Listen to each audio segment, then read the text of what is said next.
closed? I think we can leave it open. I'd leave it just in case the security wasn't working, and that means the HVAC might also not be working. So yeah, so we should probably leave it for now until we hear if the HVAC's running. Okay, I've started that. All right, I think we're ready to get this party started, right? Meeting is called to order. We do have a quorum. Is there any public comment?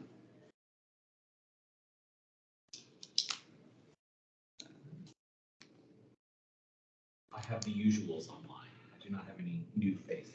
Okay. All right. I'll give a quick chair's update. First, do we have any volunteers to take the minutes? I can take them. Okay, thank you. I guess, did the video get posted for the April meeting? I didn't hear back I from haven't checked yet. Yeah, I haven't taken a look. The TV folks were working on it. Working on it, okay, so anyhow. Great, appreciate it, Laura. Received. All right, I received word today that Kevin Robbins is resigning from the commission effective today. I thank him for his many years of service. That means we're back to 10, so 10 members. I think that means we need 6 for a quorum. Do my math, right? And that means we have 3 vacancies. So again, if you know of anybody qualified, interested, please have them apply. Talk to us. We'd be happy to talk to them about joining. And the final item on the chair's report, Holly Hartel, the Assistant CIO for Strategic Initiatives, reports that the Clarendon Safety and Innovation Zone, this is demonstration project, is closing out. The lights were to be removed from poles last weekend, and they are completing the final reviews of the project summary report, and as soon as it is completed, it will be shared with us. So we'll perhaps ask Holly to come join us to present at the time. Yeah, she will. Okay, good. And that brings us to item number 4. Melissa McMahon, Parking and Curb Space Manager, Arlington County Department of Environmental Services, here to talk to us about the parking pilot, performance parking pilot, the PPP. All right. Thank you so much. Thank you for joining us. Yeah, I'm really excited to be here. This is a fun project. I'm excited to be a participant in it, and I'm excited to share it with you all. My name is Melissa McMahon. I am a Parking and Curb Space Manager for Arlington County. I work in the Transportation and Engineering and Operations Bureau of the Division of Transportation. And tonight I'm going to present a short, hopefully a shortish presentation to you, followed by any of your questions. And I did receive a few in advance, so I hope to address some of those at the end before we go into follow-up. And hopefully throughout the presentation, some of those questions may also be answered. The Performance Parking Pilot Project in Commercial Corridors is a project that is funded by the Virginia Department of Transportation through their Innovation, Technology, and Transportation Fund. So we are very excited to partner with them on this, and excited to bring this pilot to Arlington. So I wanted to start out laying a groundwork for how staff understand this term performance parking, because it can mean a lot of things. It has been used in other jurisdictions for similar projects. In our instance, we define it in this sort of 4-part way. It is data-driven, so we are using technology to better understand existing parking utilization by applying a technology that can bring us better data. It is actively managed. So this is a methodology for helping us manage our parking supply to make parking more convenient and to reduce impacts of the negative impacts of hard to find parking. So this is a technology and data system that can allow us to make changes as we need. It is a tailored system, so customizable to neighborhoods and blocks based on their actual use.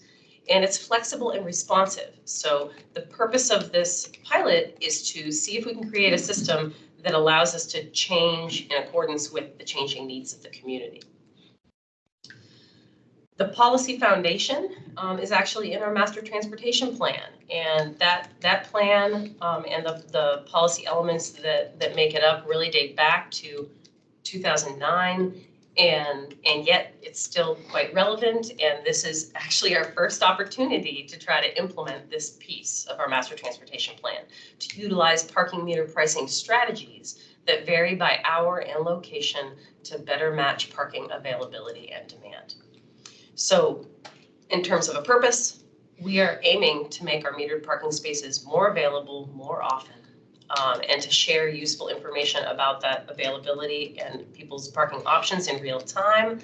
And again, to reduce those negative impacts associated with the search for metered parking. So some examples of those include cruising for parking, double parking, and potentially even going somewhere else to do business. I want to also highlight right up front, this is a pilot project, meaning we are evaluating it to measure its effectiveness. And actually there is a formal, I'll call it third-party evaluation being done by VDOT for this. So there is a vendor that is not our vendor evaluating the effectiveness of our program based on the project's goals and the grant goals. And we are working with them to scope that evaluation, but not do it. So it's really nice to have that third-party partner over the course of this 3-year project. And if it doesn't work, we don't have to continue doing it. So that's really one of the great things and the exciting things about this. It does not have to become a permanent part of our management plans. However, if it does work, it also has the potential to expand. And right now this project is around metered parking spaces. And as everyone knows, there's a lot more going on the curb than metered parking spaces. And we are hopeful that we find enough utility in the project that it's something we could use in other curb space applications as well. A few things this project does not do, important to point out. It does not seek to increase overall parking meter revenue. We actually don't know what the parking meter revenue impacts will be of this project, in part because we anticipate the project will, to bullet 2, it won't increase all meter parking rates across the board. There are some places where we expect it to decrease parking rates, and that's because by looking at occupancy, we're going to create a zone framework that shows where the highest occupancies are, rates can go up, and where the lowest occupancies are, rates can go down. And with the goal of encouraging customers to perhaps walk an extra block if they have that ability, pay a little less to park, and still get to their destination, and thereby spread that demand over the supply better and make it easier for everyone to use those spaces. So again, we don't really know what the revenue impact of all of that is going to be. We also are not decreasing the number of reserved ADA accessible spaces that are on the street today. We will learn information about the occupancy and use of those ADA spaces, however. They will participate in the program from the data perspective, but we won't be removing them as a result of this. We don't even know if we will change the pricing of them at this point, but it will be interesting to find out more about their utilization. Yeah. So does that mean that people who have placard access can use this is an app, right? Can use the app to find handicap spaces? Yes, ma'am. And they'll be done on the same basis as the others. It's just that they're restricted to handicap. Right, they continue to have all the same restrictions, and one of the items we will talk with the community about this fall after we get the sensor system in place and start the existing conditions data collection is talk about pricing scenarios and the application of pricing as a tool. And I've met with the Disability Advisory Commission, and in that conversation, which was fulsome, they definitely expressed concern that folks who use ADA spaces may be also more price constrained than the population at large, and not only price constrained, but they are by the nature of the space physically constrained to how far they can walk from their car. They may be. And so we don't want to presume that the same pricing approach to those spaces is appropriate as might be to other spaces. Because something 2 blocks away may not work. May not work. Yeah, exactly. So we're sensitive to that, and that will be a conversation that we have at that time where we are preparing an ordinance to go to the board to allow us the authority to change the prices, so we can figure out what that looks like. Will you be able from this data to determine whether people who are seeking handicapped access, but other people as well, what the turnaway rate is of people who are looking within a certain block radius and whether they're able to find parking or not? Because for handicap, that's a real issue. So not necessarily directly. What we will have is the occupancy rates and duration of stay in the spaces. So we can isolate the ADA space as a population of the total spaces, and we can look at them and see if they're over-occupied versus under-occupied. We won't know if the people parking in them are legally parking in them, because we don't, and I'll get into more of this in some of the other slides, but we're not collecting personally identifying information through the system. We're not even collecting license plates, so there's no way for the sensors to know if the person parking is a placarded person. Yeah, that's all. Right, but conceivably down the road, you can come up with, the placard could have a sensor or have in it as well, which could provide the access, Right, but also that turnaway piece, one of the goals, one of the hopes and goals of that third-party evaluation is that they can actually potentially pull in other data sources that our project itself does not provide in its scope to look at, for instance, case studies of an intersection or an area of spaces and what's going on to access them that you can see with our CCTV cameras or something. But So you there's like can't other. tell someone who tried to use the app for a space and was not able to find a space. Correct, because the public facing information will get pushed out through API and through an app that we will create, or a mobile friendly web interface, and it will provide data to you, but it's not going to be a method for you to provide data to it necessarily, at least at this point in time. It might be interesting if we can integrate messaging or something into it where someone can provide that input back that says, I tried to find this and I couldn't find it. We can actually look into that. As a note, as someone who does use handicapped access, it's not as critical to me as it was originally, but I'm absolutely an example of I would go around the block, and if there wasn't space within the block, I would drive home. You know? Yep. Question. Yep. Have they done any hypothetical pricing structures, kind of reviews so far? Not yet. So the statement that they're not seeking to increase overall parking revenue is really just aspirational. They No, really don't have a sense whether or not it will until after they start doing the pricing? Well, so we have not created any pricing models yet because we don't have the existing conditions data on what's going on to see where we'll call it like hot spots are and green spots. But in terms of project purpose, it's not the goal, and it's not a target, or everything about the pricing model will be to maximize use and access across the network. So to decrease the hotspots and to increase the use of the other spaces. So we won't know until that gets implemented if the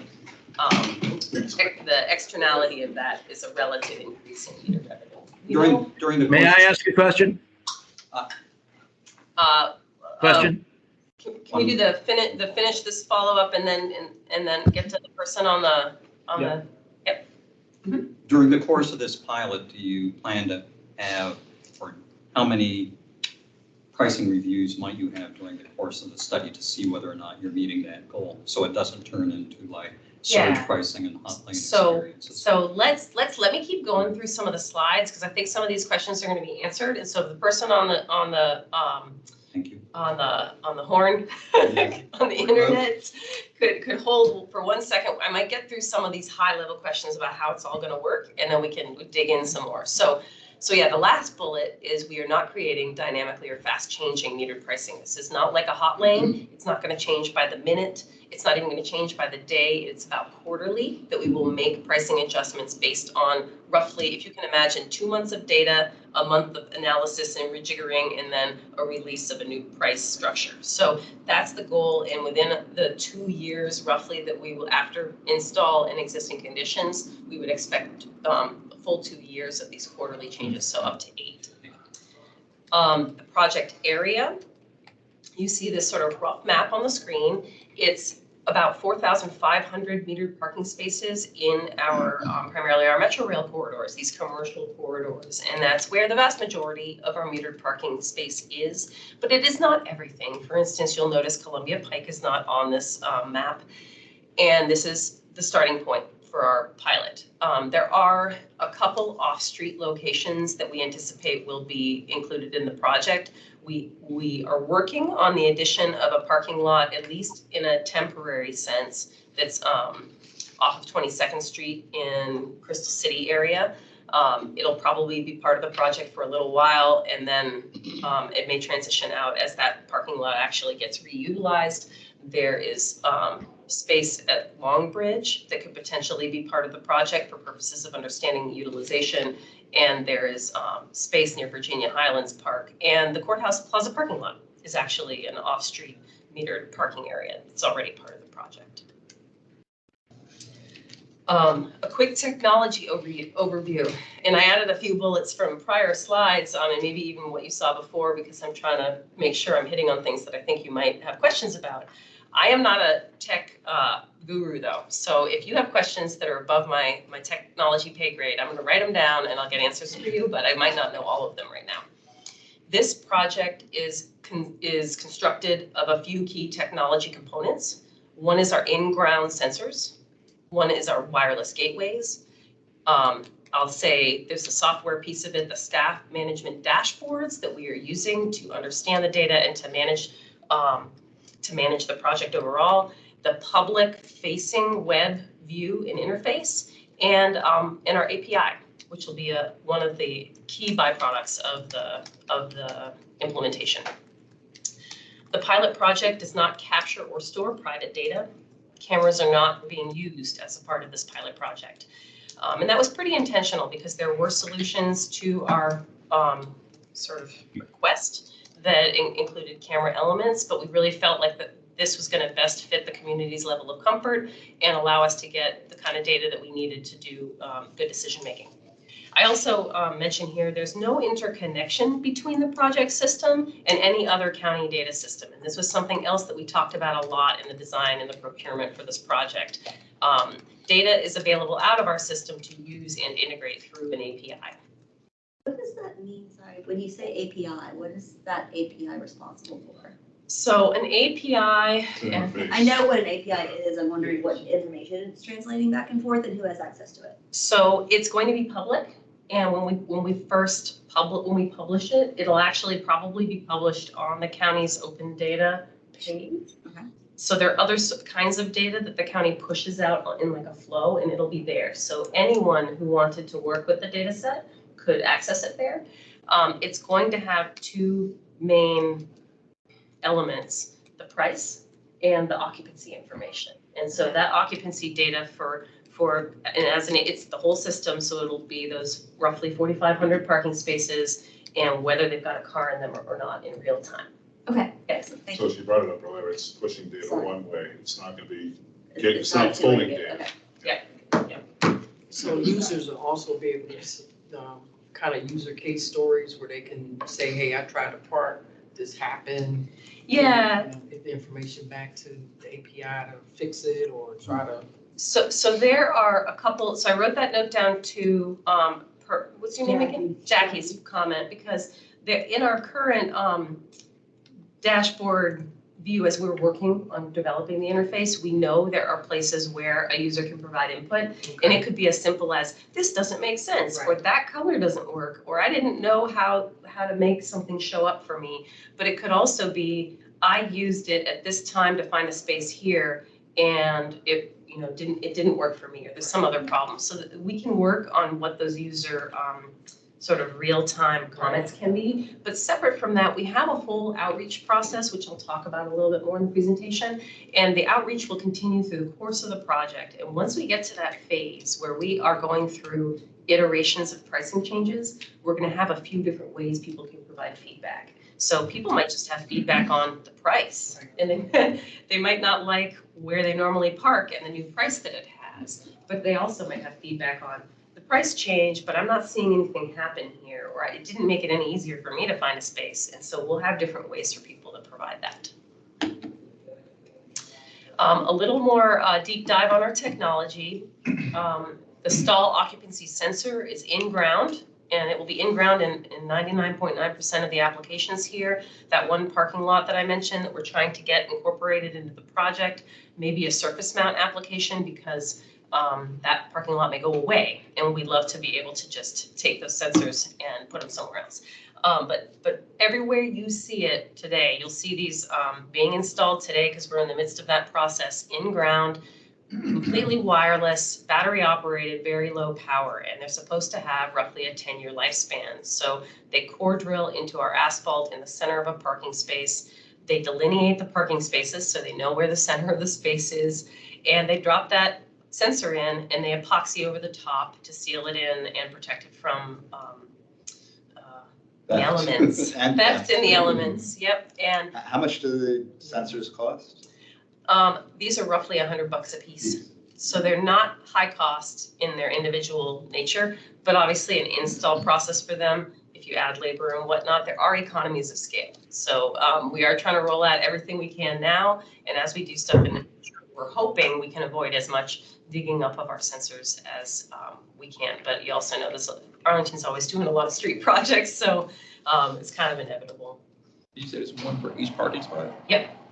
Yep, and so a big change from a parking maybe user and management experience is we have to delineate the spaces. And Arlington hasn't done that for parking spaces, even in our metered areas, maybe ever, or maybe since a long time ago. So I get mixed community feedback on that. There's a lot of questions, like how is that gonna affect available parking? Is it gonna reduce the number? Is it gonna increase the number? Because now you're drawing official lines.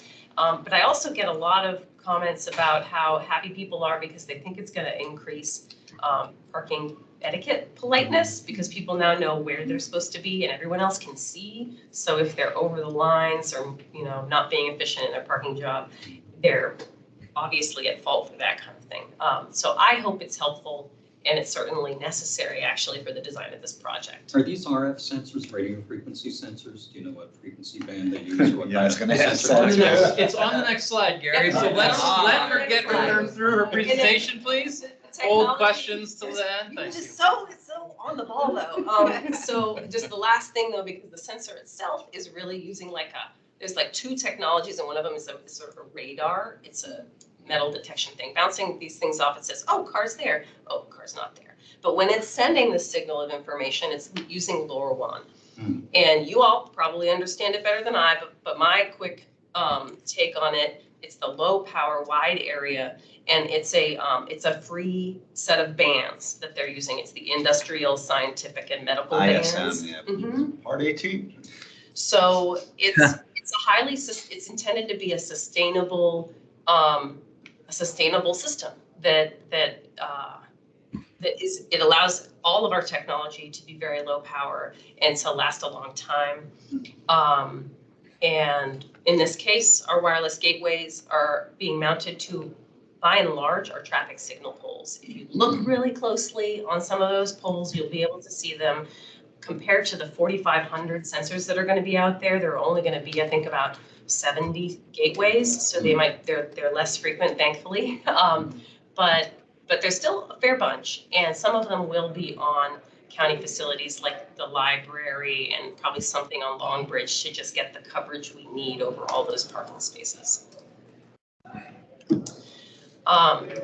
In terms of software, I just wanted to highlight how we are using software for installation management. So our team built out a Power BI tool that's a dashboard we share internally with county staff who are helping us to manage a project, basically. And these are just some screenshots of the kind of information we're able to share to public stakeholders.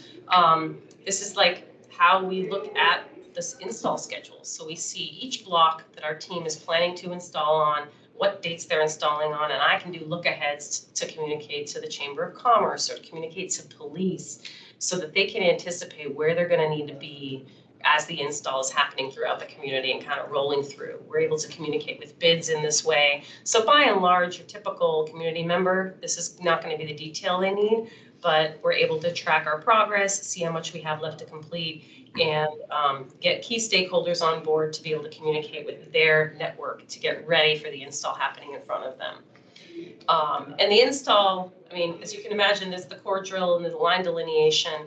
It doesn't take a long time, but it's a little disruptive. And we want to make sure businesses know it's happening and the community knows it's happening as it rolls through. And I'll talk a little more about that communication stuff in a bit. And we're starting to look at how we turn our data into information. And so on the one hand, there's that Power BI dashboard at the top, which is something we created internally to actually merge a bunch of data the county already has, which I think is pretty cool because we've got our sensor data in here. We've got permit data for certain types of right-of-way permits and permit activities that might conflict with our installation. We have the paving schedule in here because we're coordinating with paving schedules so we don't roll in and put a sensor in and have it dug up for repaving. And we even have special events and other things in here in an integrated way. So I'm excited, and a lot of the folks on my team are just excited to be able to bring those data sets together in an integrated way for a planning purpose. And then the bottom screenshot is just our vendor internal dashboard showing us when sensors come online. That's a screenshot of what a day in the life of the Courthouse Plaza parking lot. And so as you can see, most of them, 92.5%, are occupied, which is totally normal for Courthouse Plaza. But I will anticipate our public view. It's not going to be a space by space view like this. It's probably going to be more a block by block, color coded. Is there space available? Is there not? So that you can plan around it, but not get caught in the weeds of whether someone has just entered or left a specific space. And approach. So this is a cyclical process. So once we get the system in place, it's going to be there to gather data, and it's going to give us existing conditions so that we know our starting point. We know those hot spots of really high occupancy. We know low spots. And we can start to design those pricing frameworks with the intent of influencing that occupancy and evening out that activity. And we're also going through at the same time phases of public outreach. Once we've exited, I'll call it the existing conditions phase, and we have gone to the board for authorization to change meter prices without their direct approval each time. Right now, our parking meter prices are encoded in code. They pick a price and that's what they adopt, and you can't change it without their help. What we're going to be asking them for this winter is the permission to do those quarterly changes without going to the board each time. And that will be a sunsetted period of time that we can do that. So we'll ask them for that privilege for a period of time during the pilot project, and we will go back to them at the end of that pre-approved period to talk about what our final recommendations are based on the pilot. So those cycles begin once we have that permission and that privilege, and we will conduct analysis on the data. We will make a decision about a pricing schema or design for that period. We will implement that design along with a communications strategy that gets the word out the best we can about the parking meter prices and the price changes. And it'll all go out through the API, so people who are accessing it will see the new prices. And for your average person parking at a space, you get the price information all the same ways you normally do. The meters don't have a sticker on them that say what the price is. The meter itself, through its data, tells you what you're going to pay. The Park mobile app tells you what you're going to pay, and all of those will be pushed the new price schedule. So a customer will always know what they're going to pay, even as those changes happen. And then we do it again, roughly every 3 months for the last 2 years of the project. Our outreach and engagement to date, my initial job has been to do what I'll call the road show. And I've been to a lot of commissions and held a lot of calls and informal meetings and formal meetings with entities such as bids. We have created, and some of you may have viewed, a virtual public meeting video. So we held a virtual public meeting in February and created a video, and that's available on our project website, so you can view that. It's a slightly longer but earlier version than this one, so it may or may not have more information for you, I'm not sure. And And we're just continuously getting that feedback from different types of commissions and responding to requests to present or be present so that folks can learn more about the project. That's been what I'll call phase 1 of outreach. We have entered phase 2 of outreach, and that second phase corresponded with when we started the installation process primarily. And that installation process puts us more in front of the community, in front of the neighborhoods, impacting them and having them ask questions about what it is we're doing. So the phase 2 outreach has featured business, basically door-to-door knocking on every block, using those data about our install schedule and the blocks we'll be on. Those have been provided to an outreach team. They're knocking on the businesses' doors and they're telling them about the project and why they're there and why they're going to see temporary no parking signs and what's going to happen next, kind of thing. So we are also happily tracking geographically the business coverage that we're getting. So that same Power BI dashboard has a tab now that shows us geographically what businesses we've touched. And so as we get to the end of our install process, if we feel like we've got any big gaps, we can go in and fill them. We're about to start pop-ups at farmers markets and any other sort of bid or neighborhood-based activities that have been connected to us. So that will be the end of this month and in June primarily, so that we can talk to people who we might not have hit at businesses and who might have seen some of the signs and things around. We've also got decals on our multimeters. So a typical parker, so they're going up with the install schedule as they're going across the community. Those decals, they have a QR code on them and information about how to get more information about the project. So a typical parker, if they're wondering what's going on, can go straight to that way. And they can access our open online feedback form. It's been open since the end of February. Y'all are welcome to add your feedback there, and we continue to collect that. And that feedback form for this phase 2 is going to be open all the way through the end of installation. And at that point, we'll switch over to a third phase, and I'll call that the pricing discussion phase, because it'll be all about how existing conditions look and what pricing changes will look like in the future, what people can expect about how we're going to use those data. And this is really my second to last slide, I believe, and it's really outlining some of the questions I got in advance. So I'll talk through them now, and we can talk about whether or not I've already answered them. But is there a potential for higher parking costs? There's definitely a potential for location-specific higher parking rates. But again, because we're also expecting location-specific lower parking rates, we don't know what the overall impact might be to a single household pocketbook or to the county pocketbook, if you want to put it that way.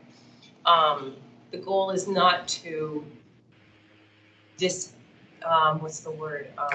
disproportionately burden anybody. So some of the conversations we have had and will continue to have are, what about retail employees that may not have off-street parking and have heretofore been using on-street parking near the business, and they know what price to expect? Are they going to start experiencing higher prices?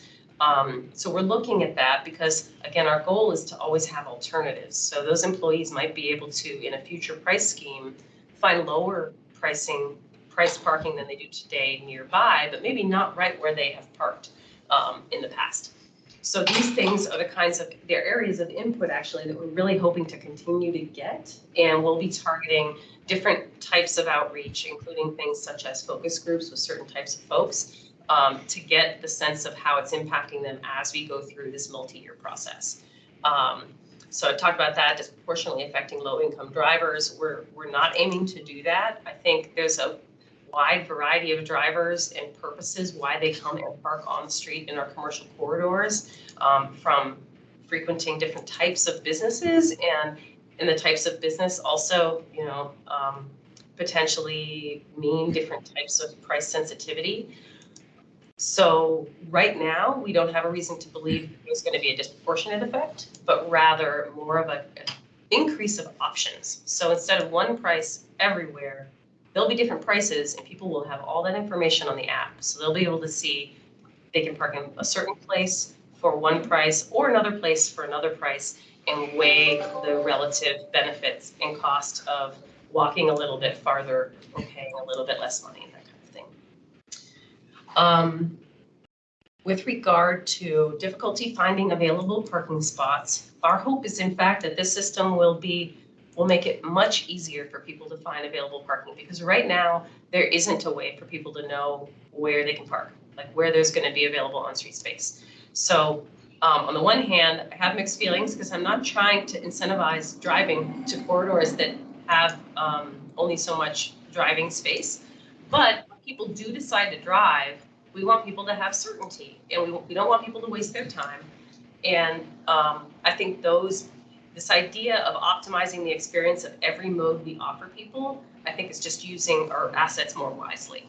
So our goal would be for people to use our app interface and the interfaces of third-party app developers who use that API to see the data right there. They'll see in whatever method that interface provides the places where it's easiest to find a parking space and the places where it'll be harder at the particular time that they're going. And we also anticipate, because we'll be constantly collecting data, that there'll be the ability to show not just real time right now what's happening, but historical and future projection. And you kind of might have a sense of this if you use Google to predict how long it's going to take you to get somewhere at a certain day and time of the week, and they give you that projection. Basically, it's all based on the past, right? And we will have past data, and we're planning to have our interface be able to show people that sense of future projection, as well as the here, like exactly right now what's going on. And infrastructure investment costs and challenges of operations and maintenance. And this is a great one that I haven't really hit on in the past in presentations, but this is a big project and it's being paid for by VDOT. So that's great today. And it does beg the question of what we want to do in the future. And I think it is a question that we will be answering as we go through the project, because it's going to be a combination of trade-offs and willingness to pay, because the county has to decide if it wants to pay for upkeep of a system like this over the long term and over such a geographic expanse, or if we find that the things we learn from a system this broad and deep can actually be folded into, I'll call it, patterns of policymaking that don't require data all the time. So we might not have to have this system in place for 20 years to use the learnings of this system for 20 years. It also might be that what we do is we shift. And right now it's doing metered parking. And 5 years from now, we might shift it, or sooner, to loading zones and other types of curb space. So we still apply the technology to a different geography. We don't try to maintain the sensors in the other geography, because we actually have learned and created a model of pricing that is a combination of that sensor information, land use, other activity that we can correlate to one another and use in developing such a model. So long story short is we don't have a firm commitment to do this for the next capital improvement plan. But that's the excitement of a pilot project that's being supported by a state fund that's interested in how we use technology better. Because I think we're going to learn a lot through it. That's, let me just double check. Yep, that's the end of my formal slides. Happy to field more questions, and I know Jim. Yeah. Yes. You politely held your question. You get to go first. Thank you. Thanks very much, Melissa. The natural skeptic in me coming out, you said early on that this is really not dynamic pricing, but it sounds like it is, in the sense that, and you talk, and in the very early slide, you talk about, this is testing one approach. And when I first raised my hand, my question is, well, what is that approach? It sounds like the approach, or at least what's being contemplated after the data gathering phase, is to institute a form of dynamic pricing in order to, disincent drivers from staying for extended periods in some parking spots in high occupancy areas, by raising prices and that kind of thing. So it does sound to me as though you are really talking about dynamic pricing. Is that not the case? So here it just might be how different people phrase things. When I presented to Transportation Commission, there are commissioners there who love the idea of it being dynamic and want it to be more dynamic than what we propose. The distinction I'm trying to make is that we are only going to change prices roughly every 3 months. So unlike a hot lane where when you get on there, you need to see the price and you don't know it till you arrive. And then when you arrive, it's too late. That's what you have to pay. There will be the potential, especially through these public-facing interfaces, apps or mobile interfaces, for people to know in advance. They'll know what the prices are, and they'll know what the prices are for each hour of the day, and it's not going to change within that 3-month period. Right. So the dynamism is quarter to quarter. Let me ask you this: you talk about one of the goals being to increase availability of parking spaces. Does that not really mean, increasing parking meter rates so that people will spend shorter periods of time? Because you're not talking about increasing the number of parking spaces, right? We are not talking about increasing the number of parking spaces. What we mean by that is that if you're a person experiencing parking as you go to, I don't know, you're going out to dinner with your friends in Clarendon, and when you go there without information about availability and without any reason to differentiate one space from another in the neighborhood, you kind of go down the street and you look until you find a space. And when there are the typical, I should say the common behaviors are going down the main corridors, the most visible parking spaces that are metered that people have been to before, and those are likely to be the ones that are the most well utilized. And that means it's going to be the hardest for you to find an open one. So what we want to strive for is a parking rate rate structure that takes those highest utilized spaces, makes them expensive enough in theory to push the desirability of them down, and have you, Jim, when you're going to meet your friend Sally for dinner, say, well, I could park there for one price, which is higher than I'm used to paying, or 2 blocks over on this stretch of road, which is not on my typical path when I search. There are a set of parking spaces with availability and the price is $1 cheaper per hour. And you could make that choice. So it's not to change how long people stay, it's to change how they choose where they stay, really. Because we're the hypothesis, which we have yet to sort of set up and prove, is that there are spaces in the network that are underutilized, and there are spaces in the network that are overutilized. And the optimal utilization from an experience standpoint in the industry anyway, on a given block face is about 80%. And what it comes out to is like there's always a space available. So if we can use a price structure that gets us to that point where on any given block face, there's always going to be a space available, it's going to dramatically improve your experience in finding the spaces. And you're going to have these options. So you can choose the more expensive one or the less expensive one. Let me ask one more question and then I'll be done. You said that there isn't going to be any collection of PII, so you're not going to know license plates or income levels or things like that. That will, and that's a good thing, but it seems to me that means that you really will be limited in data gathering with respect to low income drivers, since you will be blind as to whether the drivers are low income or not low income. Isn't that the case?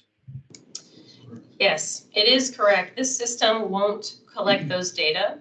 Let me just take a quick note. I'm very bad at talking and writing 2 different things, so I have to. So you're right. What we have and what we're hoping to use are just some other tools to follow along in the process. So one is targeting our retail businesses and their access that they can give us to their employee experience, so that as we go through this multi-year and multi-quarter changing process, we can get their input on their experience in a more qualitative way. So we might do focus groups, we might do periodic surveys. We haven't totally flushed that out yet, but we do anticipate, and we've already built out, and amazingly and kind of interestingly through our current door-to-door outreach, we are developing a contact database to let us get back to the businesses and connect with their employees. So that's not going to be every low-income driver, but the businesses are also the source of customers who are often using the spaces. So if the businesses feel like they have a customer base that they'd like to better integrate into the impacts of our process, we also have that way to reach them through businesses. We also have some other ideas, and those include the potentially broader ways that the VDOT third-party evaluation might be able to use different data than the data our system provides to look at what's happening in a geography.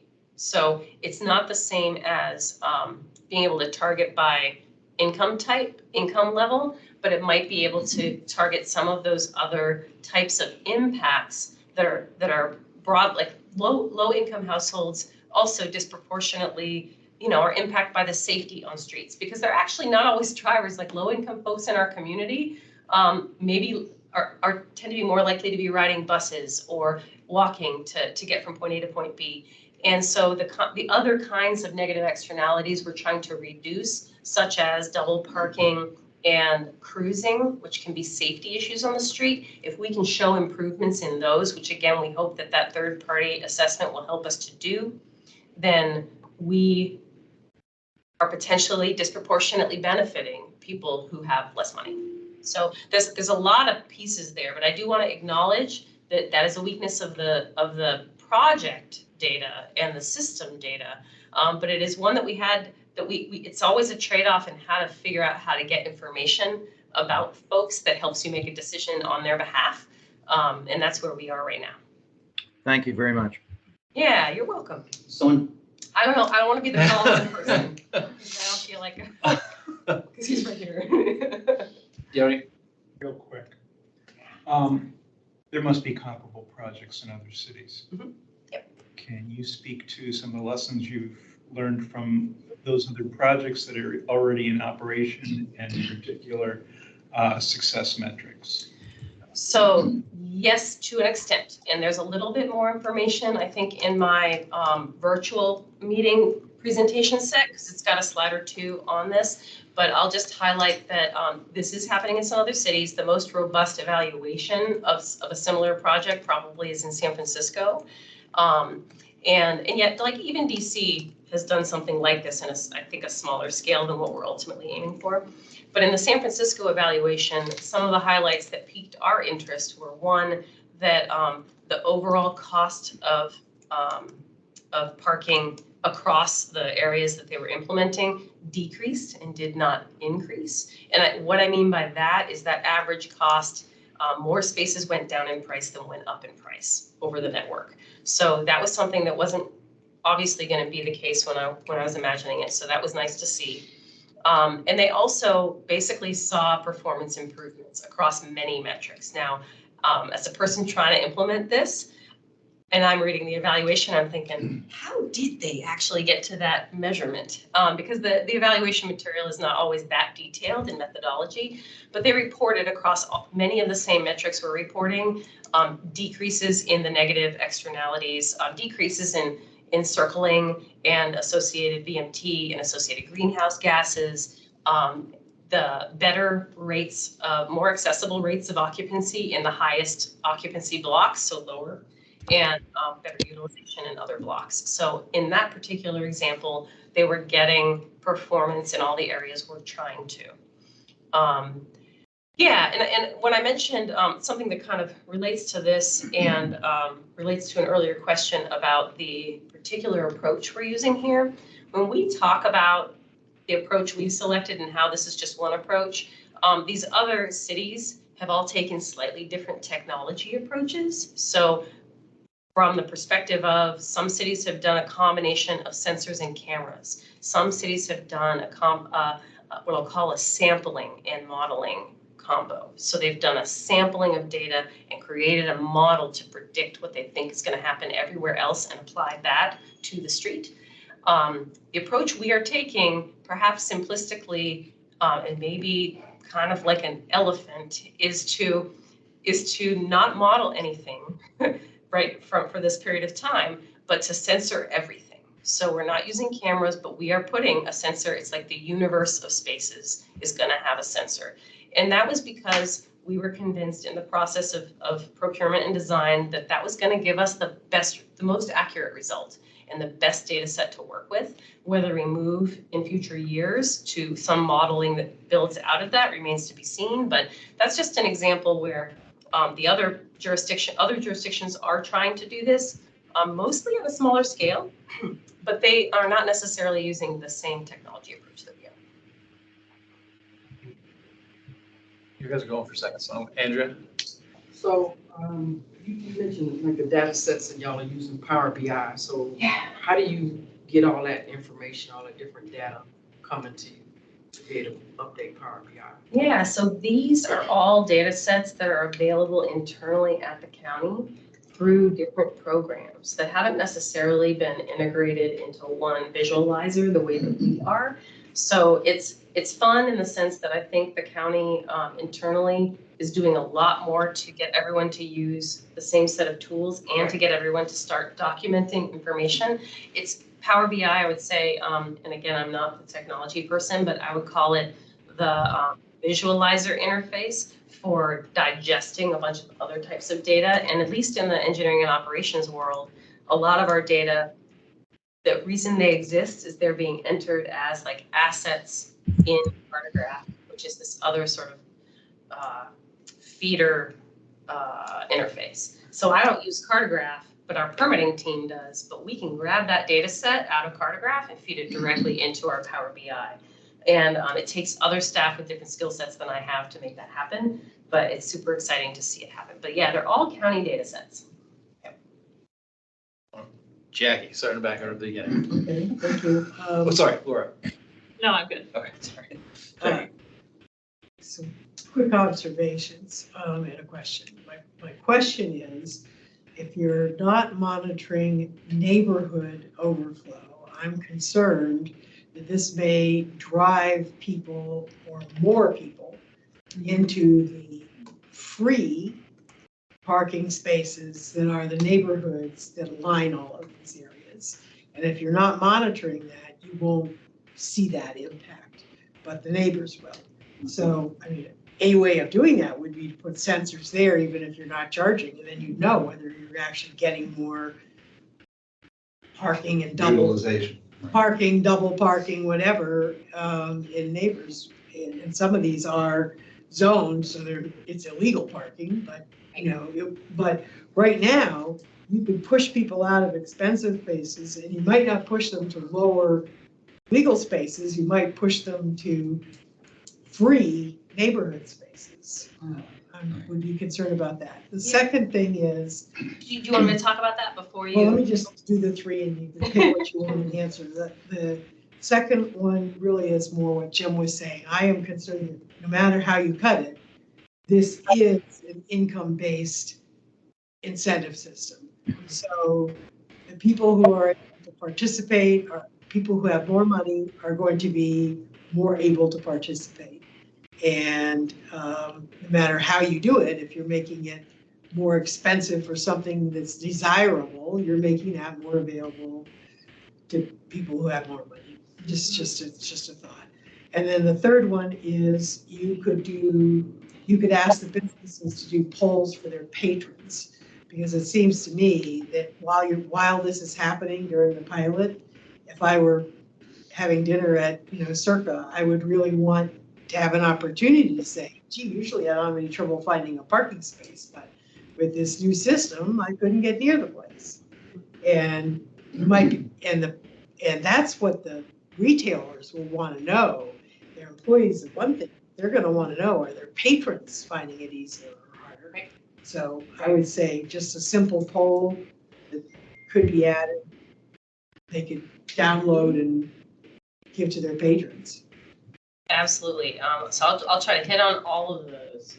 So the first one was this could drive people into neighborhoods, and we have heard that so far in our outreach process. There are a couple pieces that we're thinking are going to be at play here. One is that our system will have the ability to show things like off-street commercial parking opportunities as well as on-street. So we're hoping that the kinds of information of availability that we're pushing to people through our interface will give them more options that are more desirable than neighborhood parking. However, and the corridors where the metered parking spaces are tend to also be lined because of prior impacts with residential permit parking zones, which are enforceable and enforced, and so there's a means. I mean, Right. that is a common problem. Right, and so it gives us a tool versus, and it also gives neighborhoods that aren't zoned a tool to push back if they think they're getting negative externality with it. But we're also open to seeing if it's just a problem. Like if it's a problem, that's something that we will learn from the pilot. We also recognize that one of the concepts that we're measuring here is potentially the price sensitivity or the elasticity of demand based on price. And that elasticity may not be the same across the whole community, neighborhood by neighborhood or person by person, obviously. And so if we see that high demand spaces in a particular area do not budge when we raise price, that will be a lesson. And that will also tell us something about whether or not it makes sense to have the higher price. Because why would you have a space be at $5 an hour instead of $175 if in that time of moving it up, it did nothing to change occupancy? Another concept that relates to that is latent demand that we can't see that might come out with increases in price. So someone who prices might reduce demand from some people who are more price sensitive, but if others who are less price sensitive all of a sudden know they can find a space in front of their favorite restaurant now because we just made it more available, and they're going to drive now instead of take Metro, because they're willing to pay the price Instead of take Uber. or Uber, then maybe they pay that price and they fill it up, and we still don't see a budge in that occupancy. So these are things that we are aware are potential things to look out for. We may or may not have a good handle on what's exactly happening, but we will know ultimately if pricing gets us anywhere toward our goal if we don't see any shifts in that.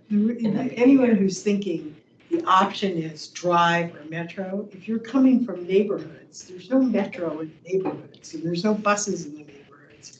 So when I said, if I go to a place and there's no parking place, what do? I go home and either cry because I can't make it to the appointment, or I see if I can get an Uber if it's worth it. Right. But, doubles the price of dinner.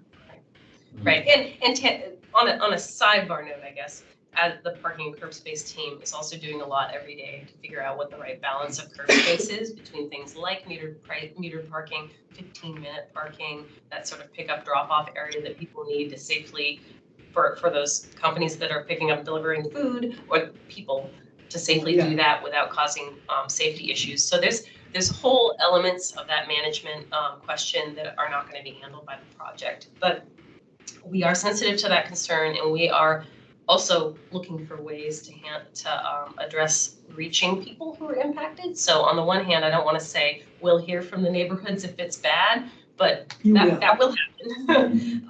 But we're also hoping to proactively involve them. It just hasn't been, the first tranche of outreach has been very focused on the businesses in the corridors and the folks that use them and work there. Her other couple bullets, still income-based, more money equals more access. Yes, more money would in theory equal more access to those highest demand locations, but we are hoping to open up our price model to lower cost spaces that were never there before. So if we can offer a space for 25 cents an hour instead of 175, and it's only 2 blocks away or 3 blocks away, then in theory, mobility and other things considered, we could increase. And there tends to be a range. Yeah.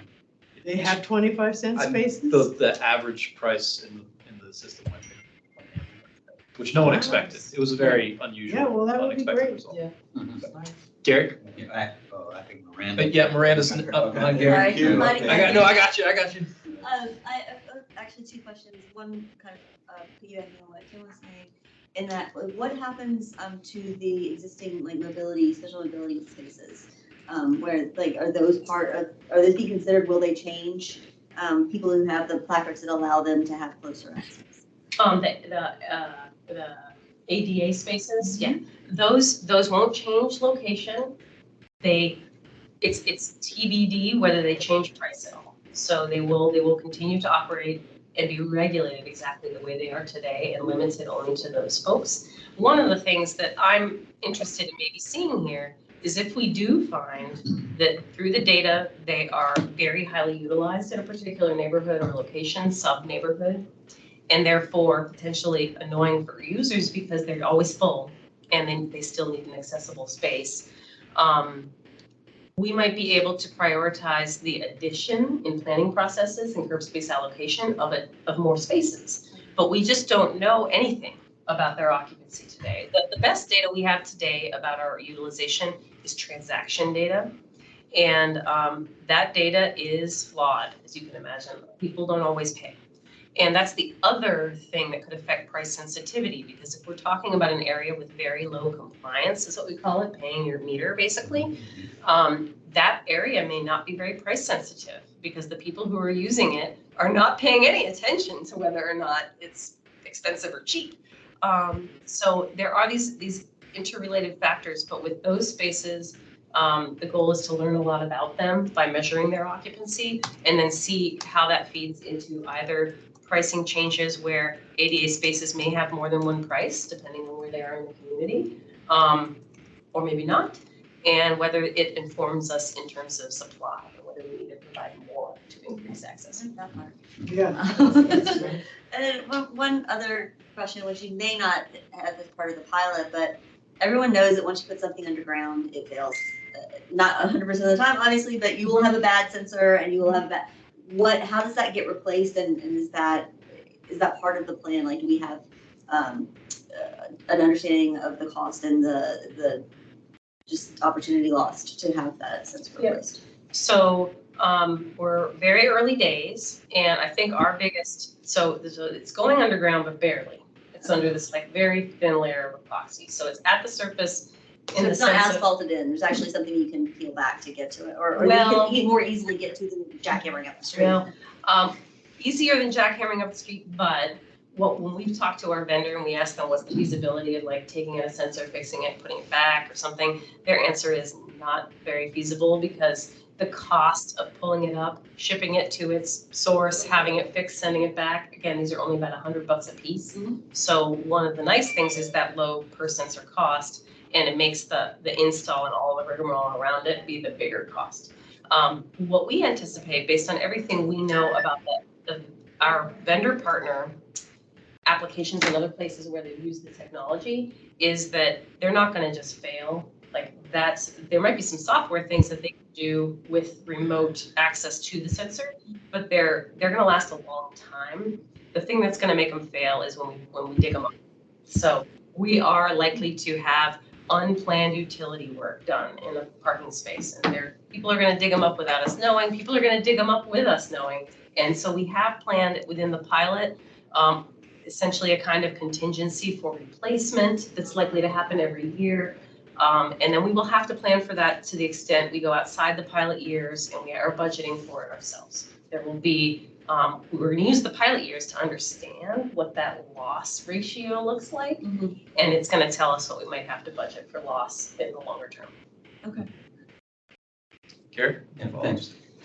I assume this means if any particular district that may be designated as a more desirable commercial district, like near the Metro stop on Wilson Boulevard, does that mean that the pricing for all the spots in that area would be the same, similarly high, or would there be the option for having a couple different degrees of pricing, like the higher pricing, medium, maybe a little bit lower, so that there are still options there? It's not as if everyone has to pay a premium doesn't mean you'll get the spot, but if this is a real-time system, Right. you know, the chances someone just went out of a lower place spot and you're able to grab that one. Right. Rather than having everything at the same uniform price. Right, so we are presently working on finalizing, I'll say like the out of the starting block price zone structure. What is the reasonable geography and granularity that we can break down the community into and still analyze it and have it be useful, and have it reflect likely decision-making breaking points. So, and as we're doing that, an example might be that we're using currently, we'll call like metro station areas / planning areas that you might be familiar with, neighborhood planning areas that are established buckets that the community does a lot of things in. So we're starting with that. We're breaking it down by arterial roadway. Again, we're trying to use buckets that are already mappable and sort of frameworks that are used for planning arterial versus side street or non-arterial roads. And that will create sort of an initial likely pricing structure. So the side roads, all things being equal, might be changed or tweaked separate from, like, they'll have a different price level than that arterial corridor street. However, we have to see the existing, it's all right now just a straw man, a dummy, because we haven't seen any of the existing conditions data. And once we get that, we're gonna see if that straw man makes sense to move forward with, or if it has to be more granular, or if there are divisions that we wouldn't anticipate. Like, it's always harder to find on the westbound Clarendon side of the couplet and not on the eastbound because of the way people, I don't know, enter the neighborhood. Maybe in Ballston, it's harder eastbound because a lot of people come into Ballston to do things from west, and that's the busier set of parking spaces, and it's not the same as the other side of the divided street type of thing. So there are things that we're gonna see, but we don't know yet.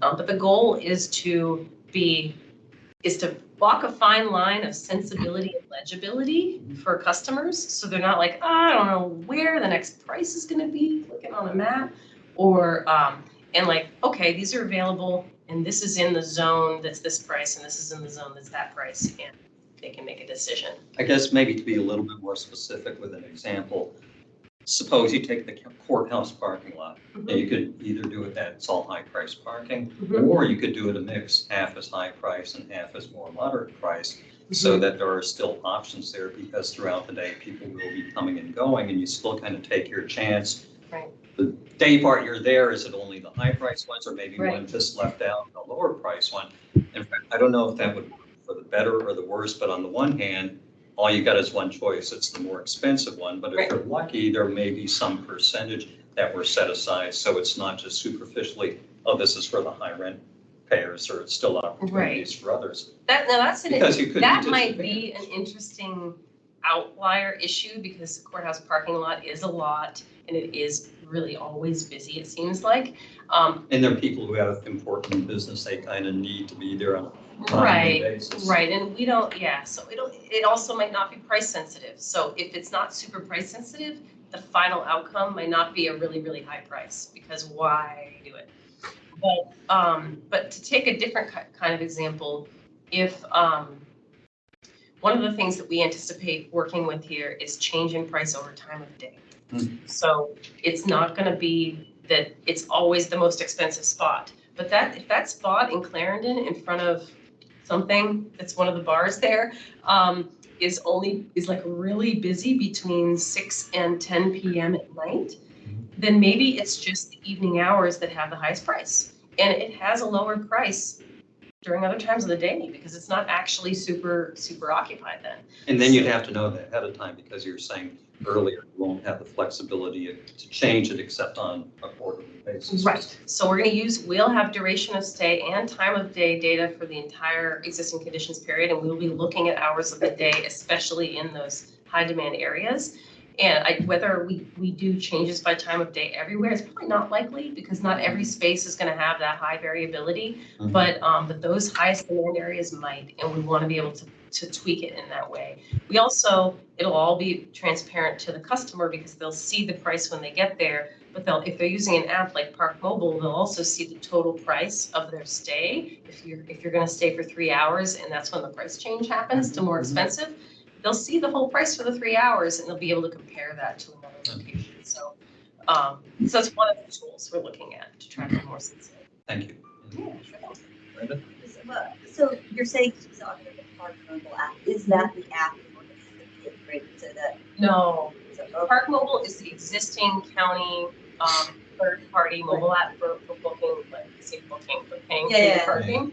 Yeah, and Park Mobile will likely be a consumer of the API. Okay. But the app that we're going to create is not I call it an app, but it's probably going to be a mobile-friendly website that is built by our project, is a third place. Unfortunately, it's really to kick off the viewing aspect because we anticipate the third-party developers will take the data and do their own visualization. Like Perfect Mobile will have this data in it.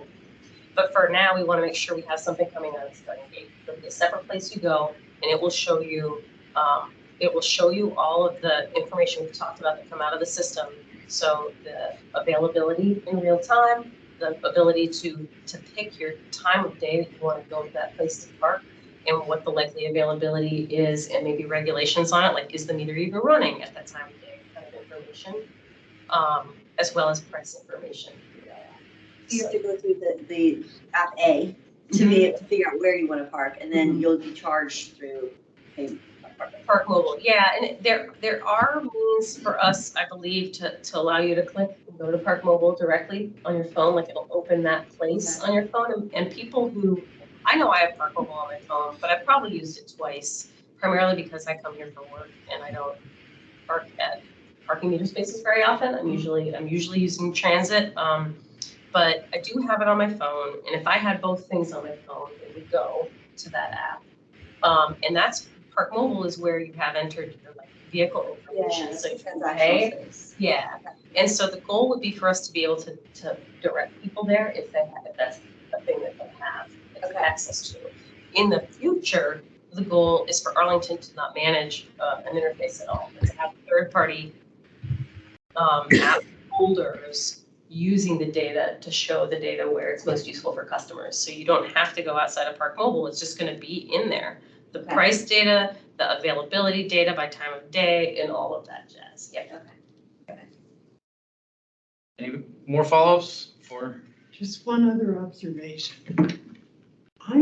As you were talking, it sounds like what you've got is people looking at their phone while they're driving, trying to figure out where it seemed like a lot of I'm watching my app for where the parking space is. I have a retort, sort of. But now there is a part of the project that I haven't featured here because it's the least developed at this point, but scoped into the work are up to 10 real-time digital displays that will be out on the street somewhere that would allow us to show in a wayfinding fashion so that you don't have to pull up your phone. But when you're going into Roslyn, you can see if there's available parking this way versus this way, and we'll hopefully have integrated information about available off-street parking garages. That's a little bit easier in one place for you to see. Good, I just imagine everybody's gonna have. I know, and Garages, you hadn't mentioned that before. yeah, The Costco parking lot, when you go into that, and Arlington has assigned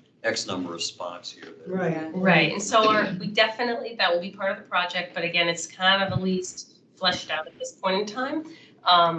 But also, it's a tool that people can use to plan and use to respond. So that goal of having that buildup of data in the past will let you do the same thing you might do on Google. So hopefully you're not using Google other than with the audio directions to find your way to your restaurant, but it would be able to let you say, oh, well, in that neighborhood, at the time of day I'm going to meet my friends, these are the blocks that are most likely to be free. And then you make your plan about how to get to those blocks in whatever way makes most sense. That's a good point. Would your system have the capability for audio cues, verbal cues, or is it just visual now? Well, it's not a directional system. So it's not. No, I mean just to say there are X number of spots 3 blocks away, not block to block. That's a good question. I don't know. Sort of like a sign over in that area, there are 3 spots over there. Right. And then you're Right. still, you have to figure out how to get there. Yeah, voice reader kind of. Yeah, thing. exactly. I guess that, ultimately it would be good to be able to say, you're on your way, I can reserve that spot as opposed to having, because everybody's working off the same information, so they're all going to rush to converge on 1 or 2 spots that might be there. Well, and that's why we're not planning on showing them spot by spot. All right. but it'll just be more like block information. faces that are green, and you'll be looking for those green block faces instead of the red block faces. Yeah. And the hope is that it's a little more, a little less like that. I'm not anticipating a really soon to roll out reservable on-street space system, because primarily anyone who's not using the app is gonna park wherever they want. And we're not gonna be able to keep them out of the spaces. So I think it'll be like first come, first serve. I've got a couple of questions for you. Okay. How did you choose the technology solution of the vendor? It was a procurement. Can you send that RFP to us? Yeah. Great, thanks. Did you use a privacy impact assessment to inform your project design? Hold on a second. This is an action item. I need to make sure I don't lose it. Thank you. Say that one again. How did we? Did you use a privacy impact assessment to inform the project design? I'm noticing a lot of, I think, thoughtful, privacy-informed design elements and choices, and I'm wondering if you used the privacy impact assessment as part of the design. So that phrase doesn't ring any bells to me, Okay. so maybe not officially if there's an SOP for that, but what we did when we designed the procurement, and then when we did the procurement, we involved DTS extensively, and a lot of we had people on our interview, our selection advisory panel who were participating in the pilot that you were just talking about in your updates that has recently closed, that Holly was closing out and going to report back to you on. And as I understood from all the things we talked about, staff, yep. And from all the things we talked about, they learned a lot about community concerns about privacy and about various ways of I think DTS staff know a lot, and they know a lot more than I do about the weak links in technology and the kinds of things that would be red flags. Like we talked earlier about how the system is not touching a county system, so there isn't a way for a hack into our system to do anything other than find out how full our parking spaces are, or to like make the sensors blink on and off in ways that aren't true. So that's not very exciting for a hacker. But those folks were part of the procurement, and so they were really reading closely into the proposals to help us understand if there were problems with data privacy or security that we should be aware of at that time. So this committee recommended that there be such an SOP, and that's why we're asking the question. Yeah. So I mean, I would just say that that was a key, both to make sure we're like procuring technology that's gonna work. So they learned from it, also- but they didn't necessarily make it into a written. Well, I don't know, because, and I would defer actually to Nora perhaps. Yes. I don't. Oh, you're back. So if you could ask, maybe follow up and see if there was any formal like privacy assessment as part of project design, I'd appreciate it. It sounds like it got it in there, but just wondering if there was a formal. Richard, do you remember that one at all? Not off the top of my head. There's so many. So I could go and do some research. And what was that term, a Privacy impact assessment, Yeah, or any really formal, kind of Privacy. inputs to the project design. And the folks here know, we did do a list of things that ought to be Yeah. included in that. It's great. It's a great draft. Yeah, we did a great list. Awesome. You just No, like it to I get have some high use. confidence that the folks we've been working with Oh, they know were what looking it at that is. very closely and making sure that they were incorporating those Probably. considerations in terms of being a stakeholder. Sure. For the API, have you come up with a licensing approach? Have you thought about potential using earning revenue fees from commercial accounts, or licensing the data to research institutions, or any kind of licensing strategy for the data? No. Okay. Where we are now is that we believe in open access to our county data. Like if we're gonna make it available, we want it to be available to anyone. equally. We also don't want to, right now, we don't have any plans to charge for it. However, we also recognize that some third parties that are going to use it will be able to resell it in their application for value add for them. And while we know that, it's not a priority right now to develop a cost structure to reflect that kind of use. However, we also have entities like Park Mobile, which are contracted to the county to provide a service to our community members, and we don't want them to resell this thing that we are creating. So there will be kind of a hard line drawn for Park Mobile to make sure they don't try to resell that, because they're our own vendor. Yeah. We don't have a schema broader than that. So thought is, I support open data, but there's a level and rate at which a public person might want to be interested in that data for curiosity reasons that's much lower than what a commercial would be necessary for a commercial service. And so you can offer open data to the public at a rate that's lower and governed, and also earn revenue for commercial value. But I would also add the desire to probably share for free at higher rates for research purposes to research institutions on different terms. So just some inputs to think about your licensing. No, that's really nice to hear. Yep. Will the data be used for real-time enforcement? So realistically, there isn't anything. There's like a laugh line, but there isn't any money in this project that's paying for more enforcement staff, if that makes sense. Right. So the fact that we have the potential to match up, and we do, and we plan on doing this as part of the way we analyze what's going on. We're going to be looking at the correlation between transactions and occupancy to see what that compliance metric is. That compliance metric should allow us to provide previously unavailable information to police and parking enforcement on places where they have low compliance. Whereas before to date, it's more of a spot check thing, or where they think they know that they've had people not paying tax. So there is opportunity there, but to the extent to which police could operationalize it remains to be seen, because they're so overstretched. Even in my tiny team that manages the curb and has certain responsibilities over it, I feel like every day we are asking them to enforce stronger in different areas because of different community reported impacts and that kind of thing. So, so I do think there's a lot of potential there, but I think you should strongly consider optimizing enforcement resources to better manage the traffic network, because a lot of those negative externalities you're talking about are created by people who don't play by the rules. So something to consider in your brief outs. Yep. Data access. This is the one that I'm actually really love, because you were pulling down that Power BI dashboard where you had permitting, paving, right-of-way activity. Is your access to that relatively new, or is that kind of data access that you feel like you've had for some time?